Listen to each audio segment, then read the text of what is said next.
اعوذ باللہ من الشیطان الرجیم۔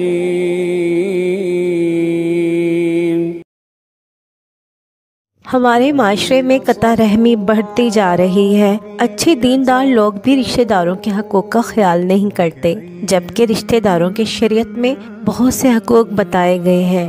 احادیث سے یہ بھی ثابت ہے کہ دنیا میں بالخصوص 2 گناہ ایسے شدید تر ہیں جن کی سزا نہ صرف یہ کہ آخرت میں ہوگی بلکہ دنیا میں بھی پیش کی سزا کا ہونا بجا ہے۔ ایک ظلم، دوسرا قطع رحمی۔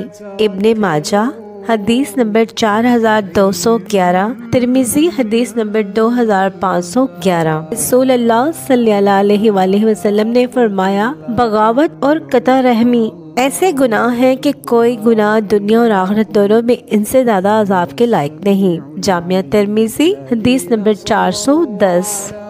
بنو آدم علیہ السلام کے اعمال ہر جمعرات یعنی جمعہ کی رات کو اللہ تعالیٰ کے حضور پیش کیے جاتے ہیں۔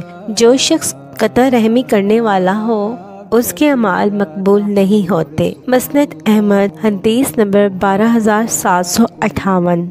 قطع رحمی کرنے والا جنت میں نہیں جائے گا۔ قطع رحمی اپنے قریبی رشتہ داروں سے رشتہ ناتا، ملنا جلنا، خیر خواہی، رابطہ، حقوق کا خیال رکھنا وغیرہ چھوڑ دینا۔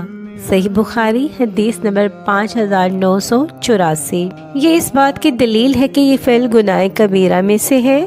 اس بات کا یہ مطلب نہیں کہ قطع رحمی کرنے والا ہمیشہ کے لیے جنت میں نہیں جائے گا، بلکہ مقصد یہ ہے کہ وہ عذاب کا مستحق ہے۔ اگر اس کی اللہ نے مغفرت نہیں کی تو وہ جہنم میں داخل ہوگا۔